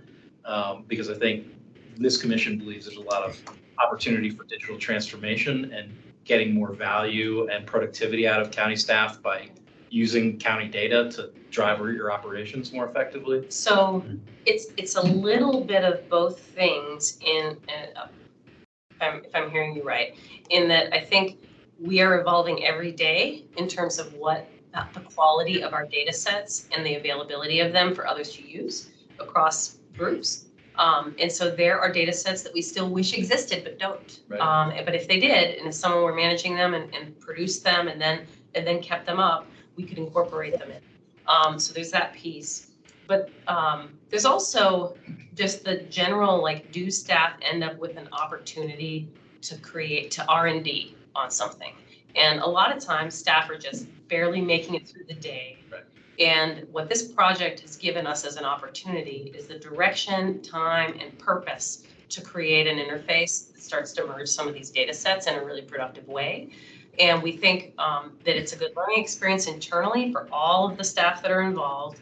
It's a good insight into next opportunities, because for every piece of data we wish we could put into it that we don't have today, it's a way for me to have a conversation with my leadership on how that should be a data set. And it doesn't exist today. And how can we bring resources to that team to have it and to be able to maintain it? So it goes like that. I think it would be a very valuable thing for the public to know how much value that merging of data and the ability to plan and not have sensors ripped up the next day because you're not doing the parking data right. How much value you think that brought in terms of project execution as well as productivity of staff? Because I think it's difficult. So you can say digital transformation all you want, but it's difficult to put to fund it in tough budget times when you can't understand what the value proposition is in dollars and cents. So Yes, very. That's a really good question. And I think creating a value for that is no small feat. Because to be perfectly frank with you, this road work that was just done at CVS corner that some of you guys might have seen, it was like a protected bike lane, a little bob. We totally put 3 sensors into those parking spaces before they did that. So we've already had our experience with who didn't tell us about this project, and we looked, and I've done this MOT, so some of this is very manual. Sure. Because we don't have a digital database of MOTs, maintenance of traffic plans projects. And so it was like 2 screens and a big screen and looking at plans and looking at our dashboard and looking and pulling sensors out of the schedule. And here, we didn't see it in time. Yeah. But that would be an example that I could quantify and go figure out what it's going to take us to reinstall them and then be like, okay, if we had an MOT data set that is digitized and integrated and always just in there, that could have prevented X additional costs. So the problem is putting dollar signs on it. Totally get that. And I was thinking more of a qualitative assessment. Yeah. That's all I got. Right? You got anything? I don't have anything more. Obviously, this has been very informative, and we really appreciate you coming Very to nice. Yeah, present to us. thank you so much for your questions are wonderful. And I have several follow-ups and several important notes to consider working through it.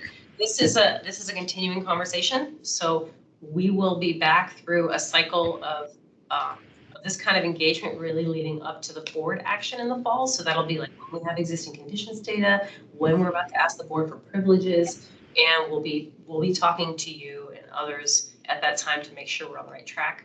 And it's another 2 years of project after that. So it's both exciting now and exciting that we have all this time to work with. So thank you very much. So Thanks how for it coming. runs from Thank when to when? Thank you.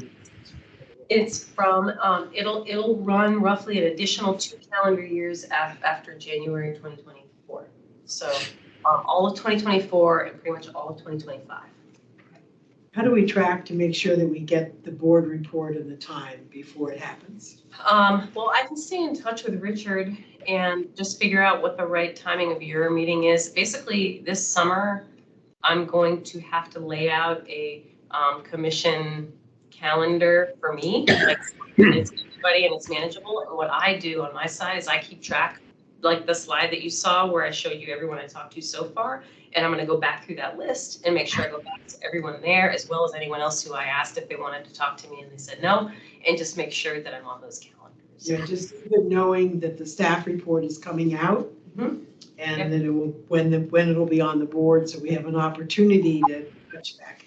Yep, and it will be a 2 board meeting event because it's an ordinance change. So there will be a request to advertise meeting, Okay. and that'll be my first and biggest presentation. And then there'll be engagement in the month or months in between. There might be up to 2 months potentially in between to give enough time for engagement and outreach. And then there'll be a board action meeting. So I anticipate none of those meetings will happen before November. They won't likely happen before December or January board meetings. So that's the time frame we're talking about. I and others will be doing different types of engagement in I'll call it the late fall when we have that existing conditions data and we're talking to the community about the way we use pricing and the strategies that we reflected in the board report. So Whether your commission wants to meet with me in the October-November time range, or whether you want to schedule in that intervening period between the RTA and the action, it's up to you, and I'm flexible with that. Thank you. Yeah, Yeah, Thank you so very much. Thanks so much for coming. Thank you. Great job, Melissa. Really excellent. Yes. That's, we're hoping that Arlington will become smarter. This looks like another way to make Arlington smarter. Every little bit. We won't say smart city because it's a county.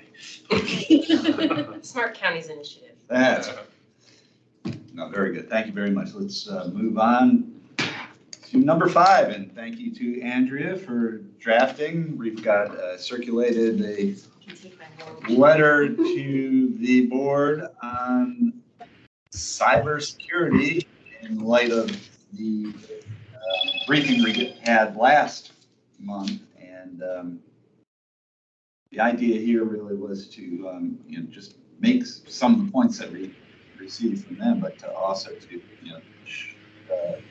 indicate that we're using the NIST risk management framework. But that was important. So anyhow, do we have any other? I confess I apparently missed it, and that's too small to read. When was it sent? So I can. Monday, the agenda and the. Oh, all right. You got Thank a you. copy? Thank you. I'll just quickly read it. Sure. It's redlined, there's Yeah. redlined in black and white. So I was trying to get rid of the red line. Can I accept? That's actually Accept the change. Accept Oh, changes. okay. I was looking. You had a paralegal for that? Yeah, oh, yeah. I have people do that. I have people do that. Low blow. An assistant. And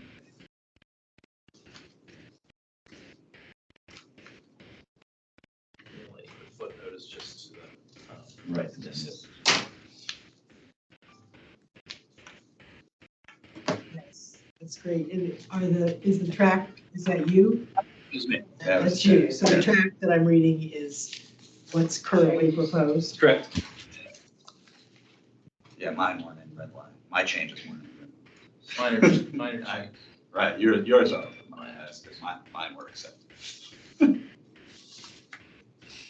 I ask what the catalyst was for this recommendation? What's that? Was there like an event or incident? That Yes, led to this? Our prior meeting, we had a briefing from a cybersecurity firm, and they gave us a rundown of cyber threats. And best practices. Best practices facing municipalities.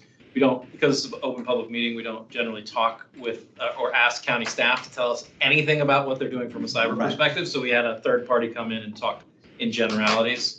But it's one of our priorities to reinforce to the board that cybersecurity is critical. Don't sleep. And That's right.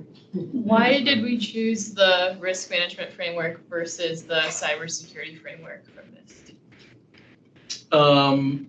Primarily around the recommendation to have a senior accountable official authorize all of the information systems. Mm-hmm.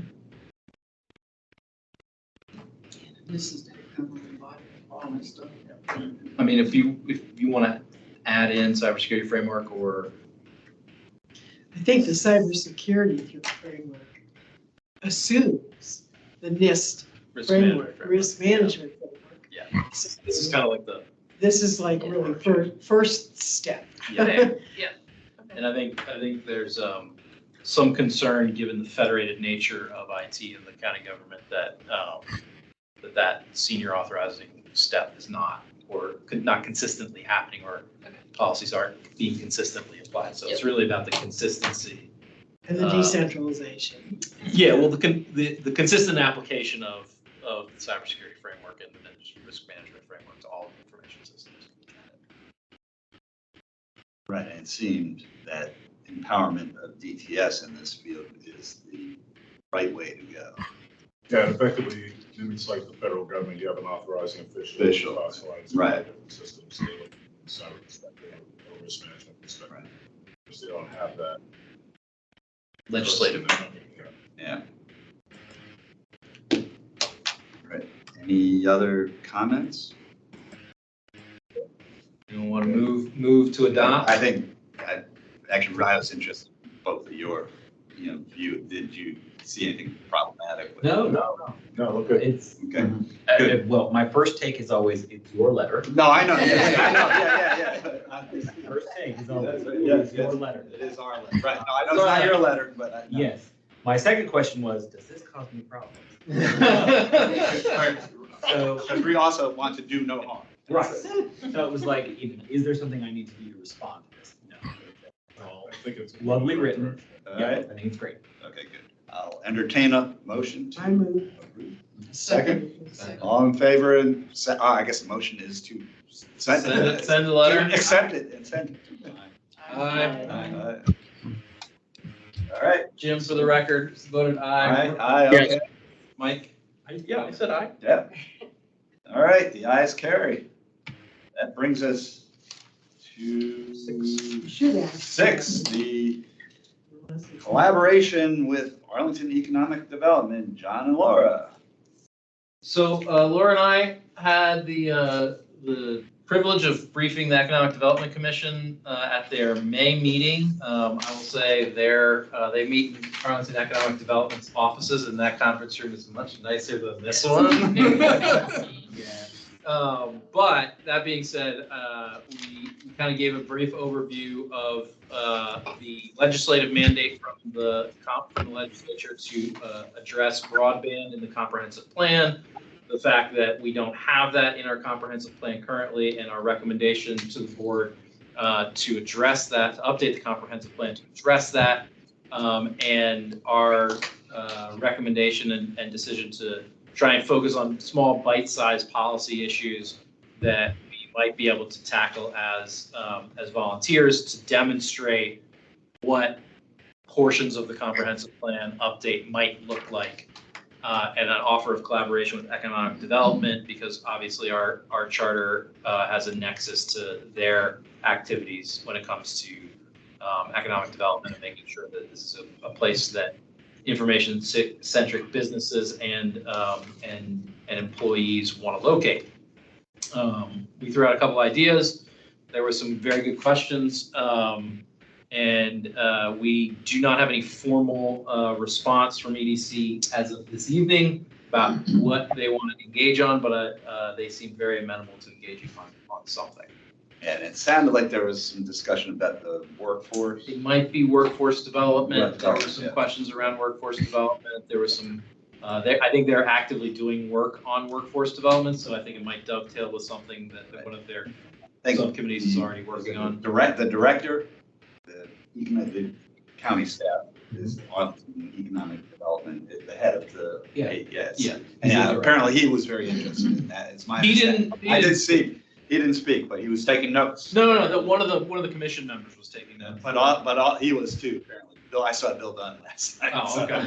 So, he thought, who is the chair of it? So, Yeah. So I think there's lots of, frankly, I think people were surprised that IT wasn't more comprehensively addressed in our comprehensive plan already. So I think that was good knowledge sharing with our counterparts in the economic development. So more to come. I actually did see our board liaison, Libby Garvian, mention that this was going on, and she's been a big proponent of the various commissions working together, basically cross-fertilization. I understand our ask for the digital plan to be included, but you mentioned broadband. I'm not sure what you were talking about there since. So the statute that added the elements of the comprehensive plan to law in Virginia, Right. added a requirement that the comprehensive plan address the provision of broadband services, which is the hook to the comprehensive planning element recommendation. And maybe I'm sure I'm being dense on this, but is that like the private sector? Or is that assuming that there's some government It is, the section of law I'm talking about is the statute that describes, that prescribes, I should say, because it's shall, it's not should, shall address, and it has a number of elements in it. And that is the law from the Commonwealth to municipalities about what their comprehensive plan shall address. And in Yeah, 2018, they said, That's not, yeah, that's shall not the address question. broadband. My question is, what assumption is that about broadband? What they're talking about broadband? there Since is, there's the private sector broadband, There's- and then there's this there's, whole, what should we do about municipal broadband? there is nothing in it that prescribes how the municipality shall address the provision of broadband. So it doesn't Okay. address, it's silent on whether it should be commercial or public or utility or any other, it just says shall address the provision of broadband Since that's services. like That shall a be part of the question. plan. That shall be, broadband shall be Yeah, since Right. I'm just thinking, part of the plan. right now, we don't have a decision on the municipal aspect of it. Correct. So, Nor does our comprehensive plan address the provision of broadband at all. right, Did you find the definitional for broadband that flows into that code section? I didn't look that deep. Okay, I'm just trying to remember my own recollection. I'm interested, that's what I'm. Yeah, my recollection is that the definition for broadband inserted in the Code of Virginia for these types of sections is about internet access. Right, it's not about whether it's for-profit, not-for-profit, municipal, or privately. It's just- Or speed. Right, it's required. kind I of don't like think a there was a- Right. I think it's like a definition like water, right? It's like water is clean water, is clean water, right? So I think it's the basic, like you're saying, it's just, Access to. we shall talk about internet, Yeah. but how is not addressed. Correct. But it's worth some more research, just in case. Yeah. I just like, don't want us to slide into some notion that we have to have municipal internet because of that. Sure. That, yeah, that. And we have that report. We do, Actually, that's the next Item agenda. 7. Any other questions Item on for, the EDC? not good work, both of you. Look forward to working with economic development. That brings us to the Broadband Resource Evaluation and Needs Assessment Report, which I did circulate the email, which included the links to the report and the slide deck with it. And I did actually take a look at all 132 pages of it. It's, if you've got a little light reading you want, or if you have problems with insomnia. What's the There time? is a, You said that out way for? I sent that actually in the beginning of May, I think it was early May. Yes. And what is our It timeframe? was May 1. Okay, that is very early. Can't get much further. Okay, so I suggested that we take it up at the June meeting. I've requested that Richard invite a staff presentation Yes, on that. I'm working on that. Yeah, do you think that's like, we're likely to get something? No, I am not 100% there yet, but close. Okay, good. And it looks like actually Holly might be part of it. I've asked both of them. Okay, good, okay. I asked What Holly would be and- our remit with respect to the county? At this point, I think we just want the presentation, and then I think we wanted to talk about it tonight, but I think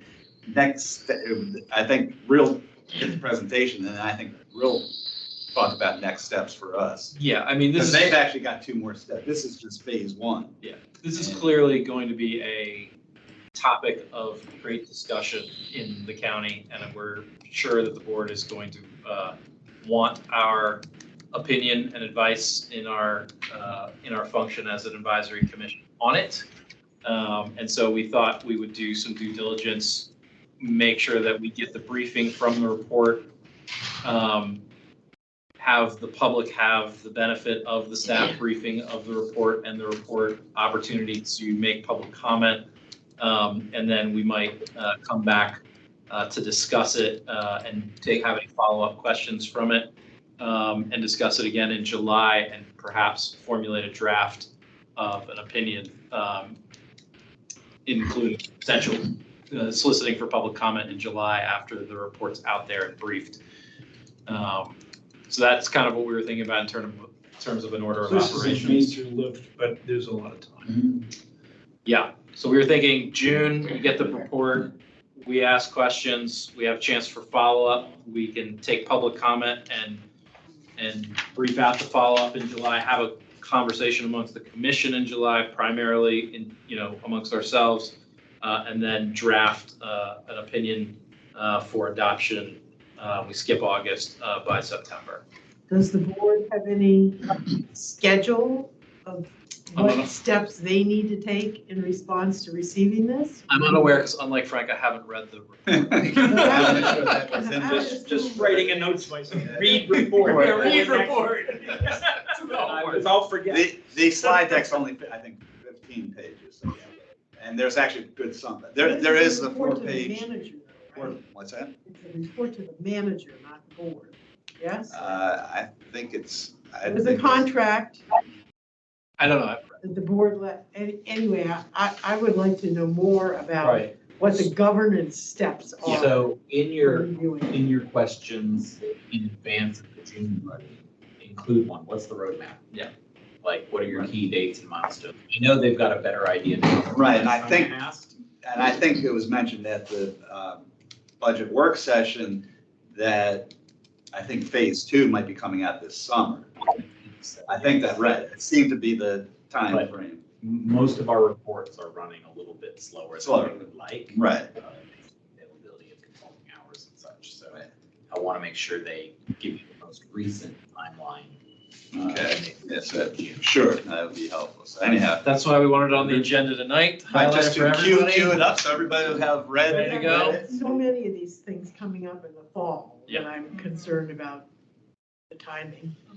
But generally, all reports go to that we produce, go to the county manager. Man. That was my thinking, Yeah, that the that's who manager, we work for. We that the work- first thing would Right. be that the manager would have a recommendation to the Yes. board. Yes. And so that's gonna take some time, and I would think in our planning, that's, before we do anything, we wanna know what the manager is recommending. Well, I think we gotta get our heads around it. Right, Yeah. and yeah, And we that'll gotta move in, probably a couple in parallel, I think. Just on principle, I was. Yeah. So anyhow, so we've got some work to do coming up. And as soon as you got information. Yep. And let's see, I guess that brings us, anything else on that? But We look for it in May. yeah, it was May 1st that I sent it. And there's actually links to it all on I think there's a broadband report webpage on the county's site. And It was it has from you. links to all that there. It Yeah. was from you, Craig. Yeah, so. I remember it, I just didn't have time to look at it. That brings us to legislative update. The FCC, Federal Communications Commission, has a new nominee for the 5th and final spot on the commission. Anna Gomez, currently at the State Department, involved in international telecom, and previously at the FCC and NTIA, which is the National Telecommunications and Information Administration at the Commerce Department. And before that, she actually worked in the Clinton White House, and she was in private law practice. She was nominated for the final vacancy, which would give the Democrats a 3-2 advantage. Current FCC commissioners Brendan Carr, a Republican, and Jeffrey Starks, a Democrat, have been nominated for new terms. So we could get to a full commission, which, given the current 2-2 deadlock, Gomez's confirmation could lead to restoration of net neutrality rules. I'm sure she will be grilled on that at her confirmation hearing. And so that may, even though so far her nomination does not appear to be controversial as was the prior nominee, Gigi Soames was, who wound up having her she asked that her nomination be withdrawn given the controversy. Work is underway to explore use cases for future 6G wireless networks, a new potential standard. Creative spectrum sharing in the bands between 7 and 20 gigahertz. think it's the centimetric, or centimeter, that's the size of the band. Between 7 and 20 gigahertz will be critical to the rollout of this future standardized advanced wireless next generation platform. Sharing will be necessary because moving incumbent users in those bands is becoming too complicated and expensive. The white, more to come on 6G. I think they're still working on the use cases for 5G. So, the White House National Cybersecurity Strategy implementation plan should be out this summer and is expected to include a nationwide effort to give all Americans foundational cyber skills and growing the national cyber workforce, including the federal government. On May 11th, the FCC ordered voice service providers to block and cease accepting traffic from international gateway provider One Eye, who's been found to be facilitating illegal robocall campaigns. The FCC at the same time reports that a 99% drop in auto warranty scam robocalls and 88% month-to-month drop in student loan scam robocalls after its enforcement actions. Colorado recently passed a law to make it easier for its local governments to provide broadband service either on their own or by partnering with industry service providers. The new law will also make it easier for municipalities in Colorado to participate in federal broadband programs. Chi-Chi Song, who I mentioned earlier, the withdrawn FCC nominee, has been named executive director of the American Association of Public Broadband, a nonprofit formed by state and local broadband officials with the mission of advocating for municipal broadband. Harbor Peak Network Solutions has broken ground on a new middle mile fiber system to numerous interconnect numerous public and private data centers throughout the Ashburn, Virginia data center alley. Harbor Peak's network will interconnect to the two Harbor Links 60-mile conduit built along I-95 between Washington, D.C. and Baltimore. An NTIA-backed report claims spectrum sharing in the 3.5 gigahertz CBRS band is working, despite some industry concerns. CTIA, the Wireless Carrier Industry Association, maintains that CBRS is underused and is more costly to serve large areas because of the low power levels authorized. Cord cutters and cord nevers, pay TV subscribers, the majority in the second half of 2022, for the first time, cable and satellite TV satellite and cable TV subscribers logged in at 48%, so below that 50%. So streaming is now the primary way many Americans consume video content. So that's all I've got to report. I love that you do this by hand. There's a methodology there. It's very analog, but it's got some digital aspects. I'm totally with you on that analog method. DTS update, Norrin, Richard? Only thing that passes is that we did do the tabletop exercise with the county board. Cybersecurity was well received. Good. Very well. Very good. Here. April meeting minutes are in the works, but rehab issue with getting the video, so hopefully we'll have that soon. They're actually complete except for the amendment thing, the checking Just and make sure. associating names with some. Okay, well, thank you very much for the efforts. We'll get them there eventually, so we don't have to consider them tonight. Good of the order. Anything else? I actually do have some. Okay. Last week, I was at a presentation that concerned the Federal Communications Commission's information collection that they do with regard to network outages. It has primarily to do with 911 outages. This was the FCBA? Yes. Yes, okay. You're a better man than I. It involves, essentially 911 call outages as well as disaster information reporting requirements. Heretofore, that's information that the Commission has always collected, but was really proprietary. They did not release it, but they have initiative now, which I believe is primarily at the state level, so it may not filter down to county level. But my understanding from the presentation is that this information, which can be very timely in terms of disaster information planning and network planning, can be made available to the states, perhaps further down, but the state or jurisdiction has to reach out to the commission to make that case, because otherwise it is privileged information. It's not clear to me how well known that is, but I wanted to make that as a matter of record. Perhaps Nora and Richard, through your connections, you can pass word to make sure the state is aware of that. And I'd be curious to know if they are aware of it. And I think it's a good source of information. So you may want to take advantage of it. Right, yeah. Because we did have that outage, so. We did. So it should have been reported, I think, through this system. Yeah.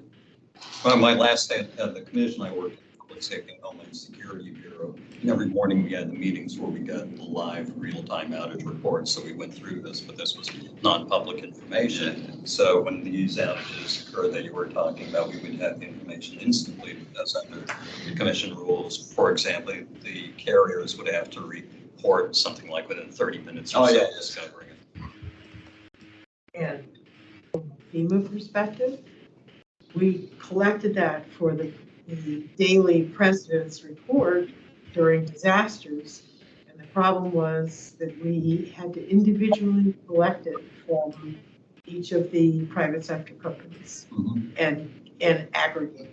That was one of the things. Well, now the FCC has a separate reporting system, DIRS, I think it is, DIRS, which is the disaster, right? Disaster Information Reporting System, DIRS. The one that is more for the 911 calls is NORS, is the Network Outage Reporting System. One of the things I was doing in the ECC was DIRS and NORS. NRCC was aggregating. But DIRS is, I think, primarily concerned with wireless networks and broadcasters. Yes, well, Broadcasters. all of those, we had to go to the table for each of the major vendors, basically. And part of the dynamic accumulated, because it's all private, non-disclosable information. Proprietary. It's all proprietary. And that's why it is a significant piece of information now to know that it is at the state level, that information, it's not the raw data, it's basically anonymized, so that there is really important for regional. Right. There's some important statistical information that's very timely that the state should be aware that is available, and then they can inquire as to how far down that can go in the governmental chain. But they should be aware of this. Right. And Public Safety Homeland Security Bureau is the contact area at the commission for this. Right, I think for both systems. That's correct. It was the same branch. We handled the same thing. It was a cybersecurity and communications reliability division. Right. Although I think the Media Bureau is also involved in DIRS as far as that's right. Giving the order. Can I request that you send us a link to? There's a lot of federal acronyms. Right. I can find out. So thank you. If you can find us like something we can take to our Commonwealth partners. I'd be glad. This. Absolutely. Thank you. Thanks, Gary. Appreciate it. It was the FCBA then. It was, That's a federal communications bar, so all our telecom attorneys. Gotcha. You're still a member? Yes, I am. I am as well. Very good. Bunch of retired guys. FCBA, Federal Communications Bar Association. Me three. Association. But there's a different acronym for the system that's now available, or the system of record for the information. NORS, Network Outage Reporting System, and DIRS, DIRS, Disaster Information Reporting System. That's been around, that one has been around for a few years. Oh, they've both been around for some time. And Frank is right, the DIRS is like more the broadcasters, NORS is more like I think also, common carrier but also telecom wireless networks too. too. Yes. DIRS, Disaster Information. All right, any other business? Otherwise, I will entertain a motion to adjourn. I move. Second? All in favor? Ayes carried. We are adjourned. Thank you, everyone. Thank you. Meeting tonight. It was excellent. Little free baseball here tonight.